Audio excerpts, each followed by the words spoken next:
Hello बच्चों, कैसे हैं आप लोग। स्वागत है मेरे नए वीडियो में, जो कि आपका ट्रिग्नोमेट्री का सीरीज चल रहा था। और हम ट्रिग्नोमेट्री में कॉन्सेप्ट सीख रहे थे। हमने हमारा जो पिछला लेक्चर था उसमें हमने क्या सीखा था, आज हम उसका आपको क्विक रिवीजन कराएंगे और उसके आगे हम पढ़ाएंगे कि और ट्रिग्नोमेट्री में क्या क्या क्वेश्चन बन सकते हैं आपके आने वाले अपकमिंग बोर्ड एग्जाम में। तो सबसे पहले हम देखेंगे कि कल हमने पिछले वीडियो में हमने क्या पढ़ा था। तो आज हम आइए देखते हैं पहले हमने क्या पढ़ा था। तो हमने सबसे पहले पढ़ा था ट्रिग्नोमेट्रिक रेशियोज थी, उसकी ट्रायंगल के और एंगल के बीच में रिलेशन पढ़ा था। और आज हम देखेंगे कि किस एंगल पे किस ट्रिग्नोमेट्रिक वैल्यू की कितनी वैल्यू होती है। तो सबसे पहले हमने देखा था कि हमने आपको समझाया था कि एक क्वाड्रेंट ज्योमेट्री वाला जो पार्ट हमने आपको बताया था कि ये क्वाड्रेंट सिस्टम में ये आपका होता है एक्स एक्सिस, ये होता है माइनस एक्स एक्सिस, और ये होता है वाई, और ये होता है आपका माइनस वाई एक्सिस। ये मैंने आपको बताया था, ये आपका होता था फर्स्ट क्वाड्रेंट, ये होता है सेकंड क्वाड्रेंट, और ये होता है थर्ड क्वाड्रेंट, और ये होता है फोर्थ क्वाड्रेंट। और हमने आपको यहाँ पे बताया था कि यहाँ पे जो वैल्यू होती है वो 0 डिग्री होती है, यहाँ पे होती है 90 डिग्री, यहाँ पे होती है 180, और यहाँ पे होती है 270, और यहाँ पे होती है फिर 360। यानी एक पूरा राउंड आपका 360 डिग्री का होता है। तो हमने आपको ये बताया था कि जो 0 से लेके 90 डिग्री के बीच में जितनी भी ट्रिग्नोमेट्रिक रेशियो होती हैं, चाहे वो साइन हो, कॉस हो, टैन हो, सेक हो, कॉसेक हो या फिर कॉट हो, सबकी वैल्यू क्या होती है, पॉजिटिव होती है। तो मैंने यहाँ पे लिखा था ऑल पॉजिटिव। ऑल पॉजिटिव का मतलब क्या हुआ था कि जितनी भी ट्रिग्नोमेट्रिक रेशियो जो 0 से लेकर 90 डिग्री के बीच में है वो सारी की सारी पॉजिटिव होती हैं। उसके बाद मैंने आपको बताया था कि 90 से लेकर 180 के बीच में जो साइन थीटा होता है और उसका अपोजिट क्या होता है, कॉसेक थीटा, वो आपका क्या होता है, पॉजिटिव होता है, और बाकी सब निगेटिव होते हैं। उसी तरह मैंने आपको थर्ड क्वाड्रेंट में बताया था कि 180 डिग्री से लेके 270 के बीच में जो tan थीटा होता है और उसका अपोजिट cot थीटा, ये आपका पॉजिटिव होता है। बाकी जितनी भी वैल्यू क्या होती हैं, ट्रिग्नोमेट्रिक रेशियो जितनी होते हैं सब निगेटिव होते हैं। उसी तरह मैंने आपको थर्ड क्वाड्रेंट में बताया था कि 270 से लेकर 360 के बीच में आपका cos थीटा और उसका अपोजिट sec थीटा, उसका जो रेसिप्रोकल होता है sec थीटा, ये आपका क्या होता है, तो ये आपका होता है पॉजिटिव, और बाकी जितनी भी वैल्यू होती है वो होती है सबके सब निगेटिव। तो मैंने आपको बताया था कि इसका एक ट्रिक भी आपको मैंने समझाया था कि कैसे याद रख सकते हैं, क्योंकि ये ऐसी चीजें जो बच्चे अक्सर करके भूल जाते हैं। तो इसको याद करने के लिए मैंने आपको एक फॉर्मूला बताया था, आप याद कर सकते हैं ASTC।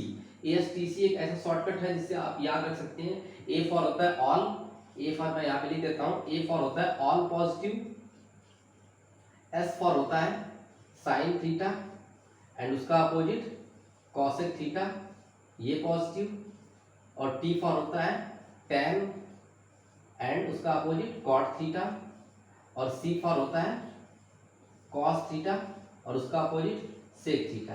तो जैसे मैं आप देख सकते हैं बोर्ड पे, यहाँ पे मैंने लिखा है ASTC का फुल फॉर्म, A फॉर होता है ऑल पॉजिटिव, S फॉर होता है साइन और कॉसेक, T फॉर होता है tan और कॉट, और C फॉर क्या होता है, कॉस और सेक। मतलब आप इस तरह याद कर सकते हैं ASTC के फॉर्म में कि फर्स्ट क्वाड्रेंट में ऑल पॉजिटिव, यानी 0 से लेकर 90 डिग्री के बीच में सारी वैल्यूज जो होती हैं ट्रिग्नोमेट्रिक रेशियो सारी पॉजिटिव होती हैं। उसी तरह 90 से लेकर 180 के बीच में आपका साइन थीटा और उसका अपोजिट कॉसेक थीटा पॉजिटिव होता है। Third quadrant that is 180 to 270, tan theta and cot theta are positive, and in the fourth quadrant that is 270 to 360, cos theta and its opposite sec theta is positive, बाकी and the rest are negative. So यहाँ तक तो हम पढ़ चुके थे अपने पिछले वीडियो में, और आज हम देखेंगे कि इसके आगे की कहानी क्या है और कैसे हम किस एंगल पे किस ट्रिग्नोमेट्रिक रेशियो की वैल्यू कितनी होती है उसको कैसे याद रख सकते हैं, उसके लिए हम आज अपने अगले वीडियो में या यहाँ पे हम आपको बताने वाले हैं।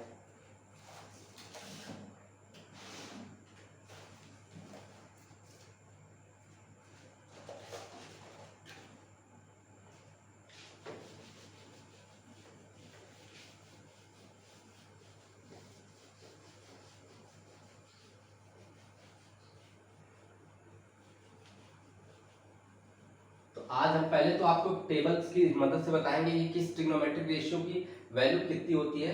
तो हम पहले एक टेबल ड्रॉ कर लेते हैं। तो यहाँ पे हम लिखेंगे एंगल, और यहाँ पे हमारा हो जाएगा टी रेशियो। टी रेशियो का मतलब होता है ट्रिग्नोमेट्रिक रेशियो।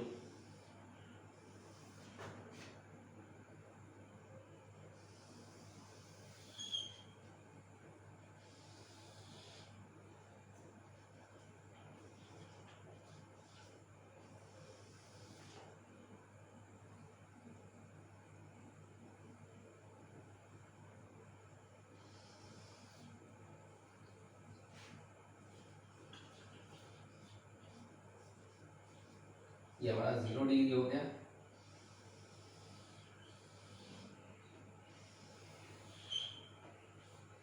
ये हमारा 0 हो गया। ये हमारा 30 डिग्री हो गया। ये हमारा हो गया 45 डिग्री।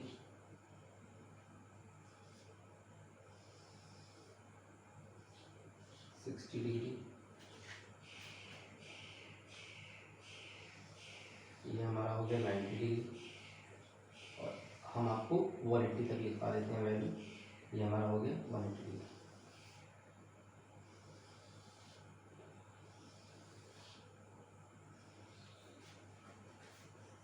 थोड़ी सी निकाल देते हैं।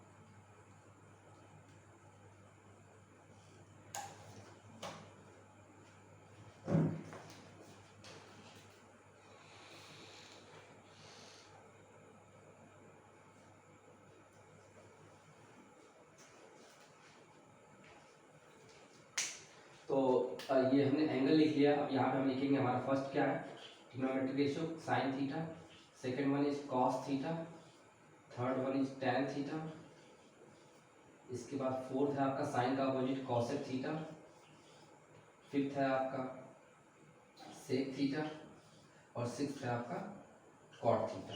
ये 6 ट्रिग्नोमेट्रिक रेशियोज की वैल्यू हम बारी बारी हर एक एंगल पे देखेंगे। तो सबसे पहले हम देखेंगे 0 डिग्री पे, तो जो साइन 0 की वैल्यू होती है वो आपका होता है 0। जो साइन 0 की वैल्यू होती है वो 0 होती है। साइन 30 की वैल्यू होती है 1/2, साइन 45 की होती है 1/√2, साइन 60 की वैल्यू आपकी होती है √3/2, और साइन 90 की वैल्यू आपकी होती है 1, और साइन अब 180 की मैं आपको बात बताऊंगा 180 पे कैसे हम वैल्यू को याद रखेंगे। तो आपको अभी आपकी जो सिलेबस क्लास 10th का जो सिलेबस है वहाँ आपको सिर्फ 0 से लेकर 90 डिग्री के बीच में वैल्यू याद करनी है। तो वो हम आपको यहाँ पे देख सकते हैं कि जो साइन थीटा का जो ग्राफ होता है वो अब 0 से स्टार्ट होकर मैक्सिमम वैल्यू 90 पे 1 तक जाता है। इसी तरह हम कॉस थीटा का देखेंगे तो कॉस के जो ग्राफ होता है वो डिक्रीजिंग ग्राफ होता है। अगर मैं यहाँ पे ग्राफ की बात करूँ तो साइन थीटा का जो ग्राफ है होता है वो 0 से स्टार्ट होकर मैक्सिमम 1 पे जाता है और फिर वो 0 पे आ जाता है, यानी यहाँ से 0 से स्टार्ट होकर मैक्सिमम आपका 1 पे जाता है।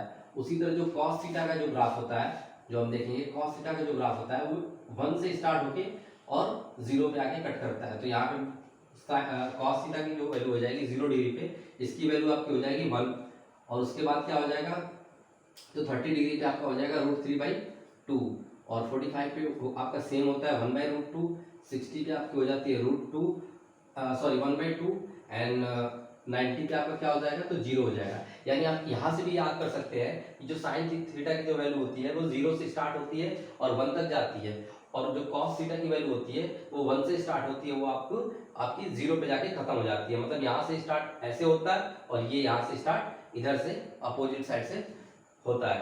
अब हम tan थीटा की बात करेंगे तो tan थीटा की मैंने आपको बताया था कि हमको सिर्फ साइन और कॉस की वैल्यू याद करनी होती है। tan की वैल्यू आप रेशियो से भी निकाल सकते हैं, क्योंकि आपको पता है कि जो tan थीटा होता है वो साइन थीटा और कॉस थीटा का रेशियो होता है।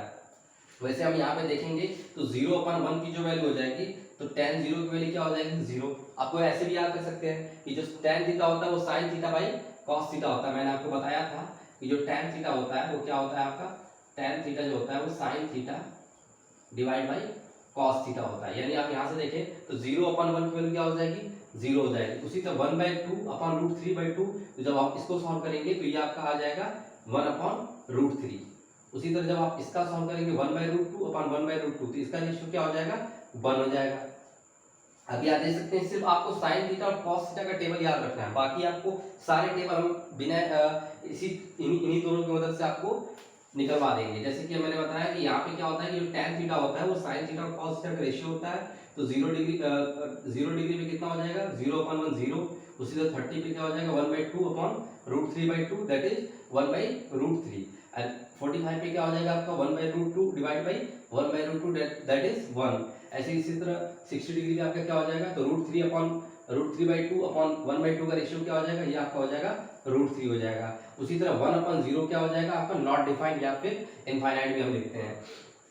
अब हमको जो बाकी रेस्ट जो 3 रेशियो है, कॉसेक थीटा, सेक थीटा और कॉट थीटा, इसको तो आपको याद ही नहीं करना है, क्योंकि आपको पता है जो कॉसेक थीटा होता है वो साइन थीटा का रेसिप्रोकल होता है, और जो सेक थीटा होता है वो किसका होता है, तो वो आपका होता है कॉस थीटा का रेसिप्रोकल होता है, और जो कॉट थीटा होता है वो टेन थीटा का रेसिप्रोकल होता है। तो लिख देंगे हम टेबल से, देखिए यानी कॉसेक थीटा क्या हो जाएगा, रेसिप्रोकल का मतलब कि जीरो जो होता है, तो जीरो का उल्टा 1/0 लिखेंगे, तो कॉसेक 0 डिग्री क्या हो जाएगा यहाँ पे 1/0। 1/0 का वैल्यू क्या होता है, इनफाइनाइट हो जाएगा।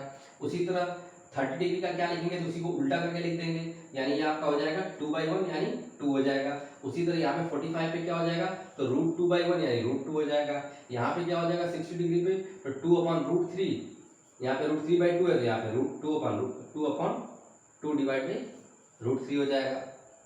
उसी तरह हम 90 पे लिख सकते हैं 1/1 दैट इज 1। अब हम लिखेंगे सेक थीटा का, तो सेक थीटा का ये अपोजिट होता है आपका कॉस थीटा का, तो कॉस थीटा की वैल्यू हमने साफ साफ आपको बोर्ड पे दिख रहा होगा, तो कॉस थीटा 1 है यहाँ पे 0 डिग्री पे, तो ये आपका सेक थीटा क्या हो जाएगा, तो ये आपका क्या हो जाएगा 1/1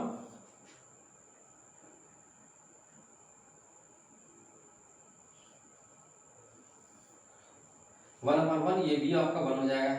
उसी तरह आपका 30 डिग्री पे भी आपका क्या हो जाएगा, सॉरी ये आपका हो जाएगा 2/√3, क्योंकि यहाँ पे √3/2 है, तो यहाँ पर 2/√3 हो जाएगा। उसी तरह यहाँ पे 45 पे आपका हो जाएगा √2 हो जाएगा, क्योंकि 1/√2 होता है, तो यहाँ पे भी क्या हो जाएगा √2 हो जाएगा। यहाँ पे 1/2 है, तो ये 2/1 हो जाएगा, यानी 1/2 हो जाएगा। यहाँ पे आपका 1/0 क्या हो जाएगा, तो इनफाइनाइट हो जाएगा, क्योंकि आपको पता है कि cos 90 की वैल्यू 0 होगी, तो sec 90 क्या हो जाएगा 1/0, जो कि नॉट डिफाइंड होगा। उसी तरह cot का हम लिखेंगे, तो cot का तो सीधे सीधा आप लिख सकते हैं tan का अपोजिट होता है। यहाँ पे tan 0 की वैल्यू 0 है, तो यहाँ पे क्या हो जाएगी वैल्यू आपकी, tan 0 की वैल्यू 0, तो 1/0 दैट इज इनफाइनाइट।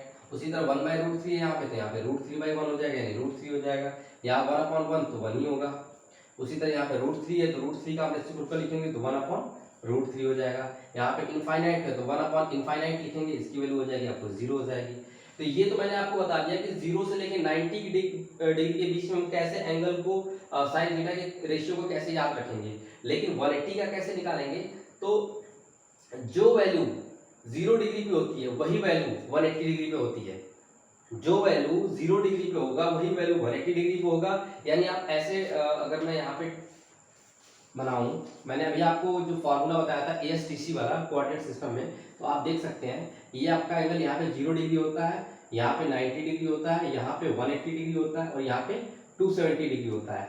तो जिस ट्रिग्नोमेट्रिक रेशियो, जैसे साइन थीटा की वैल्यू 0 डिग्री पे 0 है इस एक्सिस पे, यानी एक्स एक्सिस पे अगर 0 है तो 180 पे भी क्या होगा 0 होगा, तो यहाँ पे भी क्या हो जाएगा आपका 0 हो जाएगा। उसी तरह cos थीटा, cos हम देख रहे हैं कि 0 डिग्री पे वैल्यू क्या है, cos 0 डिग्री पे हमारी 1 है। आप देख सकते हैं टेबल में कि cos 0 डिग्री की वैल्यू 1 है, तो 0 डिग्री पे यहाँ पे 1 है, तो 180 पे क्या हो जाएगा, यहाँ पे भी 1 ही होना चाहिए। लेकिन जैसा कि हम जानते हैं कि फर्स्ट क्वाड्रेंट में सभी वैल्यू तो पॉजिटिव होती है, लेकिन सेकंड क्वाड्रेंट में आपका सिर्फ साइन थीटा और उसका अपोजिट कॉसेक थीटा वो पॉजिटिव होता है, लेकिन यहाँ पे आपका जो कॉस थीटा आ जा रहा है वो आपका क्या हो जाएगा, तो वो निगेटिव हो जाएगा, इसलिए यहाँ पे -1 हो जाएगा, क्योंकि सेकंड क्वाड्रेंट में आपका कॉस थीटा और उसका अपोजिट सेक थीटा सारे वैल्यू निगेटिव होती हैं, सिर्फ साइन थीटा और कॉसेक थीटा पॉजिटिव होता है, बाकी सब निगेटिव होती हैं। तो इसी तरह हम tan थीटा की बता सकते हैं कि जो tan 0 की वैल्यू 0 है, तो 180 पे भी क्या होगा वैल्यू 0 ही होगा, लेकिन 180 पे भी 0 का कोई साइन होता नहीं, तो यहाँ पे 0 लिख देंगे। उसी तरह cosec थीटा का देख सकते हैं, तो अगर 0 डिग्री पे इनफाइनाइट है तो यहाँ पे भी क्या होगा आपका इनफाइनाइट ही होगा। बाकी आप sec थीटा का तो इसकी रेसिप्रोकल भी ले सकते हैं। sec थीटा क्या होता है, cos थीटा का रेसिप्रोकल होगा, यानी -1/-1 ही हो जाएगा, ये भी आपका -1/1 -1 हो जाएगा। और cot थीटा का क्या हो जाएगा, इनफाइनाइट है तो 1/इनफाइनाइट ये 0 हो जाएगा। इसी तरह आप 270 पे भी वैल्यू निकाल सकते हैं, मैंने तो आपको 180 में बताया, उसी तरह आप 270 पे कैसे निकालेंगे, तो देख सकते हैं यहाँ पे साइन थीटा की जो वैल्यू होती है 90 डिग्री पे 1 होती है, तो यहाँ पे 270 पे भी क्या हो जाएगा 1 होगा, लेकिन ये आपका थर्ड क्वाड्रेंट में जाएगा, इस वजह से वैल्यू क्या हो जाएगी चेंज हो जाएगी, तो यहाँ पे क्या हो जाएगा -1 हो जाएगा। उसी तरह यहाँ पे आप देख सकते हैं कि जो कॉस थीटा की होती है 90 डिग्री पे 0 होगा, इसका मतलब 270 पे भी 0 होगा। मतलब जो वैल्यू यहाँ पे एक्स एक्सिस पे रहेगी यहाँ पे वही सेम वैल्यू यहाँ पे भी रहेगी, जो यहाँ पे वाई एक्सिस पे रहेगी वो आपकी थर्ड क्वाड्रेंट में वाई एक्सिस पे भी रहेगी। तो in the same way tan infinity होता है आपका 90 डिग्री पे, तो 270 पे भी इंफिनिटी होगा। अगर आपका cosec 90 पे 1 होता है तो 270 पे भी 1 होगा। उसी तरह sec की वैल्यू होगी और cot की वैल्यू होगी। तो ये आप टेबल बहुत ही अच्छी तरीके से मैंने आपको समझा दिया कि कैसे इसको याद करना है और कैसे हम इस टेबल को आप अपने आंख बंद करके इस टेबल को बना सकते हैं। सिर्फ आपको साइन थीटा और कॉस थीटा की वैल्यू याद रखनी है, बाकी सारी की सारी वैल्यू आप इसी दोनों की मदद से आप लिख सकते हैं। तो ये आपके एग्जाम हॉल में बहुत ही हेल्प करेगा क्वेश्चन सॉल्व करने के दौरान। तो आज अभी हम इस पे देखेंगे, कुछ सवाल देखेंगे, कुछ क्वेश्चन देखेंगे जो आपके एग्जाम के लिए इंपॉर्टेंट है। तो इसको हम रब कर लेते हैं, तब तक आप इसको नोट कर सकते हैं।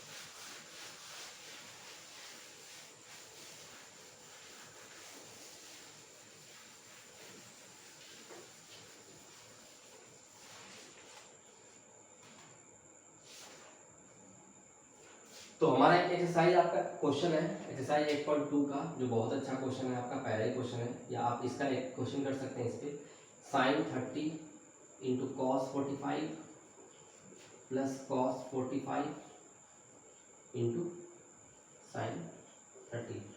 तो इसकी वैल्यू हमको टेबल की मदद से निकालनी है। तो यहाँ पे हम देख सकते हैं कि आपको साइन 30 इंटू कॉस 45 है प्लस कॉस 45 इंटू साइन 30 है। तो हम यहाँ पे साइन 30 की वैल्यू हमने अभी टेबल पे याद की थी, तो क्या होता है, ये आपका होता है 1/2 होता है, तो 1/2 लिख लेंगे। इंटू कॉस 45 की वैल्यू क्या होती है, तो ये होता है 1/√2 होता है, प्लस कॉस 45 का वैल्यू 1/√2 हो जाएगा, इंटू साइन 30 की वैल्यू हो जाएगी, सॉरी यहाँ पे आपका होना चाहिए कॉस 30 होना चाहिए, इधर लिख दिया मैंने, यहाँ पे आपका हो जाएगा कॉस 30 इंटू साइन 45।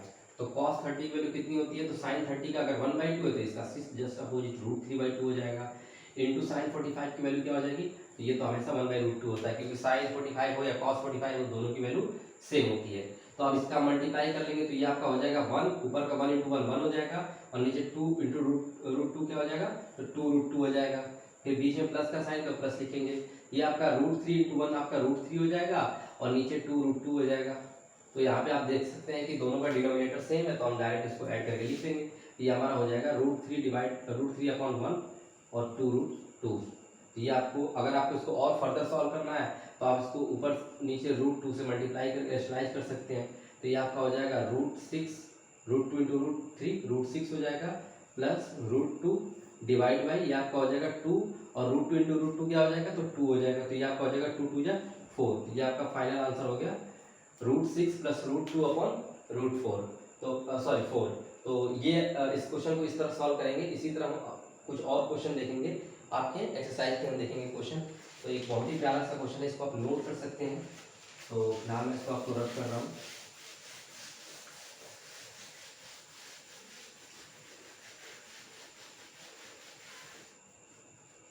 आपके एनसीईआरटी के बुक का क्वेश्चन है, बहुत ही अच्छा क्वेश्चन है। तो ये आपसे क्वेश्चन देख रखा है, क्वेश्चन नंबर एक्सरसाइज आपका है 8.2 का, और आपका क्वेश्चन है cos 45 degree divide by sec 30 degree plus cosec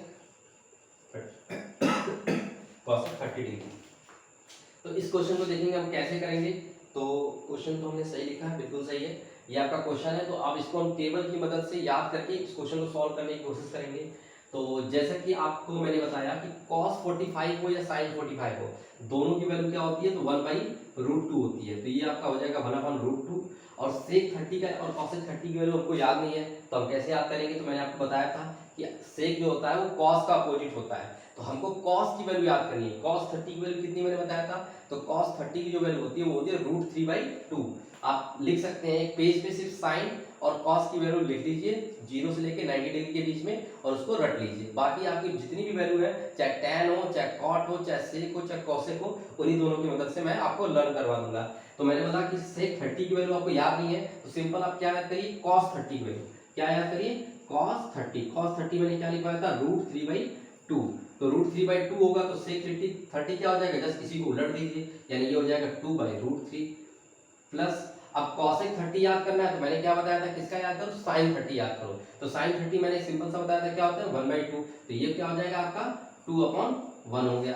अब आप इसको सॉल्व कर सकते हैं, तो ये आपका हो जाएगा 1/√2 डिवाइड बाई, तो 2/√3 प्लस 2/1। तो यहाँ पे देख सकते हैं आपकी दोनों का डिनोमिनेटर सेम नहीं है, तो हम यहाँ पे इसका क्रॉस मल्टीप्लाई या एलसीएम लेके कर सकते हैं। तो ये आपका हो जाएगा 2 + 2√3, इसका इसमें मल्टीप्लाई कर दिया और नीचे क्या हो गया?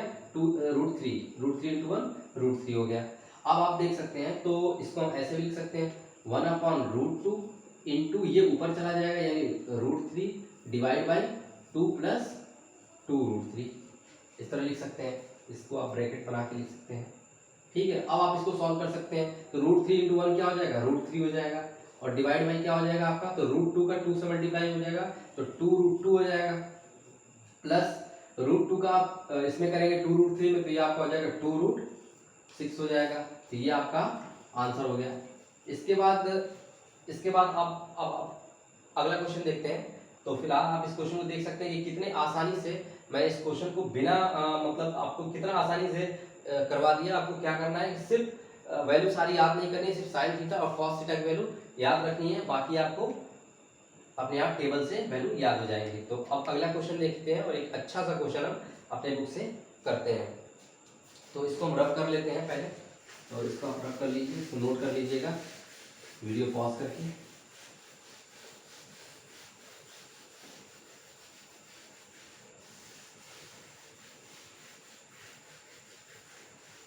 इसी तरह आपके बुक का एक अच्छा सा क्वेश्चन है जो हम करेंगे। क्वेश्चन नंबर फर्स्ट का है, एक्सरसाइज 8.2 का ही फर्स्ट का आपका 4th नंबर क्वेश्चन है। 4th नंबर क्वेश्चन है।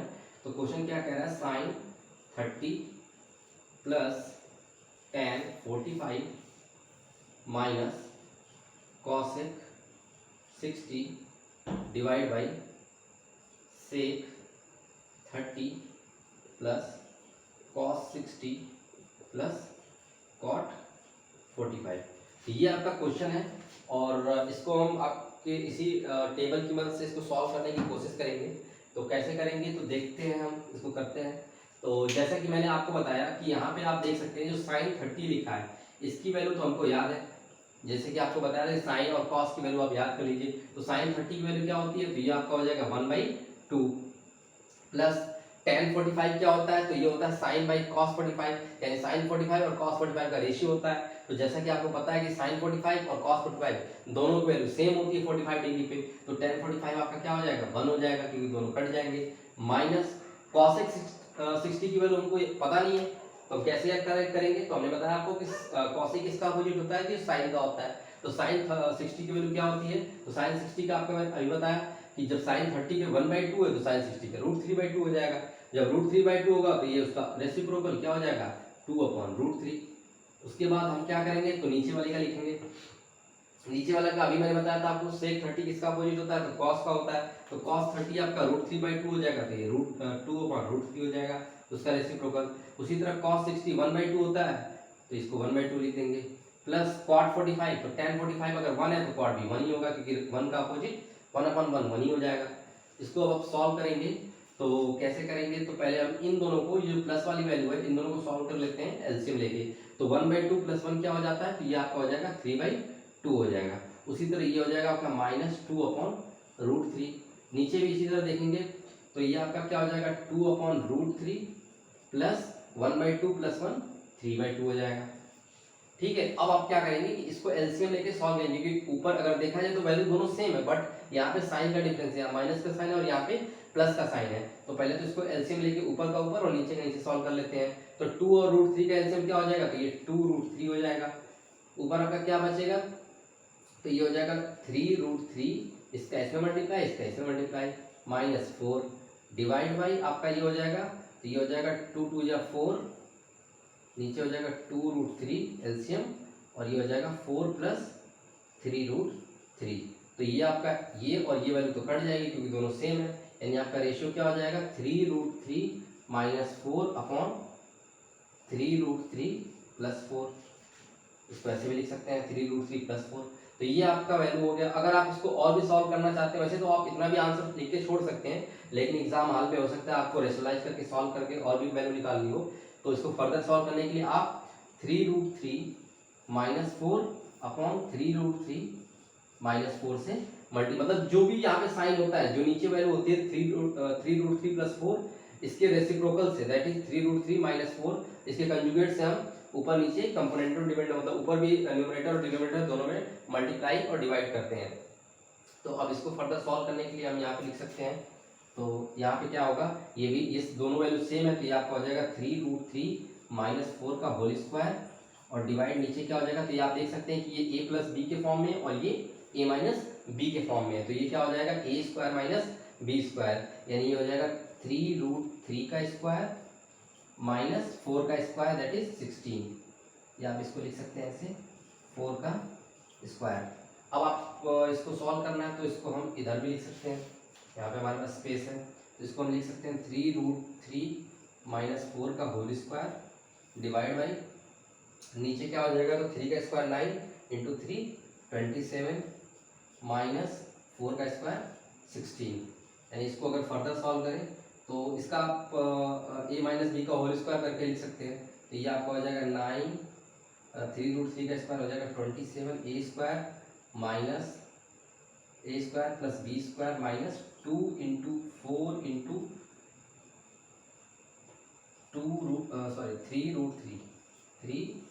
3√3 डिवाइड बाई 27 - 16 आपका हो जाएगा 1, और ये हो जाएगा 1 11। यानी आप इसको सॉल्व करेंगे तो ये हो जाएगा 7 + 6 13 और 2 1 3 और 4 43 -4 2 जा 8 8 3 जा 24 डिवाइड बाई 11। तो ये आपका फाइनल आंसर आ रहा है, आप इसको चेक कर सकते हैं अपनी बुक में। तो आपका ये इस क्वेश्चन का फाइनल आंसर क्या आ गया, 43 - 2 24√3 अपॉन 11। कहीं हमने गलती तो नहीं की है, एक बार आप इसको चेक कर सकते हैं वैल्यू। तो sin 30 की वैल्यू होती है sin 30 1/2 tan 45 1 -cos 6 60 हो जाएगा आपका 2/√3 sec 30 हो जाएगा 2/√3 प्लस cos 60 हो जाएगा 1/2 प्लस cot से सही है वैल्यू जो है, ये क्वेश्चन आपका सही है। तो आपका आंसर क्या हो जाएगा 43 - 24√3 अपॉन 11।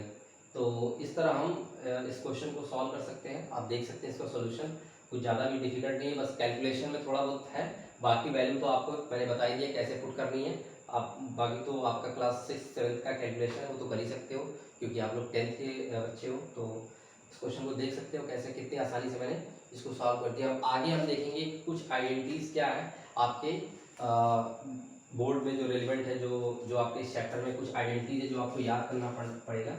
तो इसको मैं रब करता हूँ और हम आइडेंटिटीज के बारे में सीखेंगे।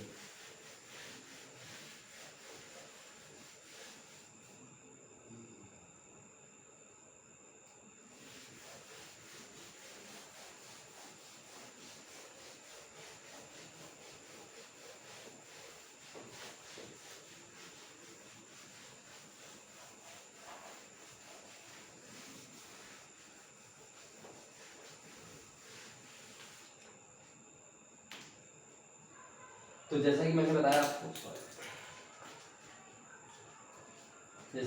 बताया कि हम इसमें कुछ ट्रिग्नोमेट्रिक आइडेंटिटीज देखेंगे।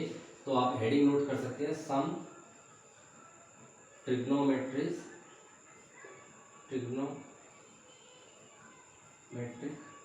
आइडेंटिटी।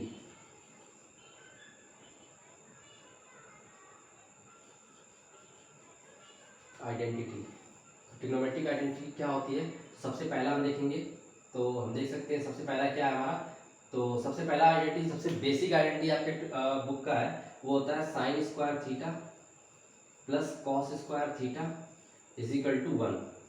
अब इस ट्रिग्नोमेट्रिक आइडेंटिटी को तो हमने लर्न कर सकते हैं, लेकिन ये आया कैसे, इसको कैसे इसका प्रूफ है, और प्रूफ देखने के लिए तो सबसे पहले हम क्या बनाएंगे, एक ट्रायंगल बनाएंगे और उस ट्रायंगल की मदद से हम इस ट्रिग्नोमेट्रिक आइडेंटिटी को प्रूव करने की कोशिश करेंगे। तो ये हमारा ए हो गया, ये बी हो गया, ये सी हो गया। जैसे कि आप जानते हैं ये एंगल 90 डिग्री होता है क्योंकि एक राइट एंगल ट्रायंगल है। तो आप सब लोगों ने पहले पाइथागोरस थ्योरम पढ़ रखा है, तो पाइथागोरस थ्योरम की मदद से हम इस आइडेंटिटी को प्रूव करने की कोशिश करेंगे। तो जैसा कि हम जानते हैं कि जो पाइथागोरस थ्योरम होता है वो ये कहता है कि जो AC का स्क्वायर होता है, यानी ये आपका क्या है, AC क्या है, ये हाइपोटेनस है, ये परपेंडिकुलर है और ये बेस है। यानी हाइपोटेनस यानी AC का स्क्वायर वो AB के स्क्वायर प्लस BC के स्क्वायर के सम के बराबर होता है। तो अगर मैं क्या प्रूव करना है, हमको साइन थीटा प्रूव करना, ये ट्रिग्नोमेट्रिक आइडेंटिटी प्रूव करना है। तो इसके लिए हम क्या करें, अगर इस पूरे ट्रायंगल में इस पूरे इक्वेशन में इस पूरी ये हमारी इक्वेशन नंबर 1 है, तो क्या कर सकते हैं, तो सबसे पहले हम कर सकते हैं पूरे इक्वेशन में AC के स्क्वायर से डिवाइड करते हैं। यानी हम लिखेंगे dividing by AC square in equation 1 both side. तो हम देखेंगे यहाँ पे AC का स्क्वायर डिवाइड बाई AC का square is equal to AB का स्क्वायर डिवाइड बाई AC का स्क्वायर प्लस BC का स्क्वायर डिवाइड बाई AC का स्क्वायर। यानी आप यहाँ पे देख सकते हैं AC का स्क्वायर कट के क्या आ जाएगा, 1 आ जाएगा, इज इक्वल टू यहाँ पे हो जाएगा AB अपॉन AC का होल स्क्वायर, ऐसे लिख सकते हैं आप इसको, प्लस इसको क्या लिख सकते हैं, तो BC अपॉन AC का होल स्क्वायर, ऐसे लिख सकते हैं। यानी आप इसको और क्या लिख सकते हैं, तो 1 is equal to AB upon AC क्या होता है, तो AB upon AC that is ये आपका है परपेंडिकुलर अपॉन हाइपोटेनस। तो मैंने क्या बताया था कि जो परपेंडिकुलर अपॉन हाइपोटेनस क्या होता है, अगर ये एंगल थीटा है तो ये किसके बराबर हो जाएगा, ये हो जाएगा आपका साइन थीटा के बराबर। यानी हम यहाँ पे लिख सकते हैं AB अपॉन AC को क्या लिख सकते हैं, इसको लिख सकते हैं साइन थीटा का होल स्क्वायर, यानी इसको लिख सकते हैं sign square theta plus BC upon AC, यानी BC क्या है, तो बेस है और AC क्या हाइपोटेनस, और बेस अपॉन हाइपोटेनस क्या होता है, तो ये होता है cos थीटा, यानी इसको हम लिख सकते हैं cos स्क्वायर थीटा। यानी हमारा जो पहला ट्रिग्नोमेट्रिक रेशियो है sine square theta plus cos square theta बराबर 1, इसको हम इस तरह प्रूव कर सकते हैं। तो देखा आपने इसका प्रूफ कितना सिंपल था। इसी तरह बाकी भी ट्रिग्नोमेट्रिक रेशियो जो है उसको हम प्रूव करने की कोशिश करेंगे। तो इसको आप इसका प्रूफ आप नोट कर सकते हैं। जो सेकेंड हमारा ट्रिग्नोमेट्रिक रेशियो है उसको हम लिखेंगे, तो इसको हम मिटाते हैं, रख करते हैं।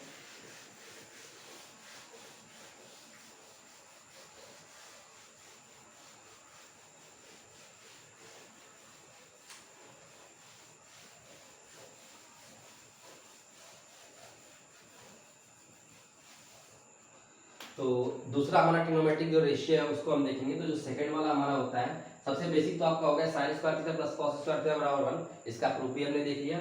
अब हमारा जो सेकंड ट्रिग्नोमेट्रिक रेशियो होता है वो होता है, इसको आप लिख सकते हैं, तो इसको आप लिखेंगे sec square theta minus tan square theta is equal to 1। और जो हमारा थर्ड ट्रिग्नोमेट्रिक रेशियो होगा ये आपका सेक और टेन का रिलेशन है, उसी तरह आपका क्या होता है, तो cosec square theta minus cot square theta बराबर 1। ये हमारा, पहले आप सारे ट्रिग्नोमेट्रिक रेशियो को मैं लिखवा देता हूँ। तो जैसे मैंने आपको sine theta plus cos theta को प्रूव बताया, उसी तरह सेम प्रूफ आप सेक थीटा और टेन कॉसेक थीटा का भी कर सकते हैं। उसी तरह हम अपना fourth trigonometric ratio trigonometric identity क्या लिख सकते हैं, तो इसके बाद हम लिख सकते हैं एक हमारा एक ये वाला भी आप लिख सकते हैं कि जो टेन थीटा होता है वो आपका sine theta divide by cos theta का रेशियो होता है। उसी तरह फिफ्थ में आप लिख सकते हैं, ये फार्मूला है वैसे तो आइडेंटिटी नहीं है, लेकिन मैं इसको इसमें लिखवा रहा हूँ ताकि आप लोग इसको भूलें ना, इसको याद रखें। इसी तरह आप कॉट थीटा को भी क्या लिख सकते हैं, ये होता है cos theta by sine theta का रेशियो होता है। तो ये तीन हो गया बेसिक। तो यही है आपके नोटबुक, मतलब आपके सब्जेक्ट में। बाकी और भी ट्रिग्नोमेट्रिक रेशियो हैं जो कि हायर क्लासेस में आपको पढ़ने हैं, जैसे जो साइन टू, ये फार्मूला हो गया साइन 2 थीटा के जो एंगल पे होता है, ये होता है 2 sine theta into cos theta. वैसे ज़्यादा यूज़ नहीं होता आपके, ये आपको हायर क्लासेस में पढ़ने को मिलेगा। आप जैसे कि जानते हैं ट्रिग्नोमेट्रिक एक बहुत ही वास्ट, बहुत ही बड़ा चैप्टर है, इसमें आपको लाखों हजारों फार्मूले हैं। जिसको आप याद रखना बहुत ही मुश्किल है। तो कुछ बेसिक फार्मूले हैं जो आप याद रख सकते हैं, जैसे आपका ये पहला वाला है, दूसरा वाला, ये तीसरा वाला है और ये चौथा, ये पांचवा, ये सब कुछ बेसिक फार्मूले हैं जो आपको एग्जाम में आपको क्वेश्चन को सॉल्व करने में हेल्प करेंगे। तो आगे आगे जैसे जैसे हम पढ़ते जाएंगे, जो जो फार्मूले आते जाएंगे हम उसको सॉल्व करेंगे और डिराइव करेंगे। बाकी जो ये फार्मूले हैं ये आपका होमवर्क मैं आपको दे रहा हूँ। इन दोनों फार्मूले, इन दोनों जो आइडेंटिटीज है, इस दोनों आइडेंटिटी को आपको डिराइव करना है। जैसे कि आपको मैंने इसको sine square theta plus cos square theta को डिराइव किया था, उसी तरह आपको sec square theta minus tan square theta बराबर 1 इसको, और सेक ये थर्ड वाला जो आइडेंटिटी है, इस दोनों को आपको डिराइव करके हमको कमेंट सेक्शन में कृपया मतलब कमेंट सेक्शन में आपको मुझको पिन करिए। तो इसको आप डिराइव कर घर से, ये आपका वर्क है। और जो आपका एक्सरसाइज 8.2 है उसको वो आपका होमवर्क है, उसको आप कर सकते हैं। जितना भी अभी मैंने पढ़ाया आपका एक्सरसाइज 8.2 को आप कर सकते हैं। तो बाकी अब हम देखेंगे, मिलेंगे आपसे अगले वीडियो में। हमारे जो भी आपका ट्रिग्नोमेट्री का जो भी बचा हुआ है कॉन्सेप्ट, वो हम अगली वीडियो में आपको बताएंगे और हम अगले वीडियो में पढ़ेंगे। अब तक के लिए थैंक यू, और आप कृपया मेरे चैनल को सब्सक्राइब, लाइक और शेयर कर दीजिए।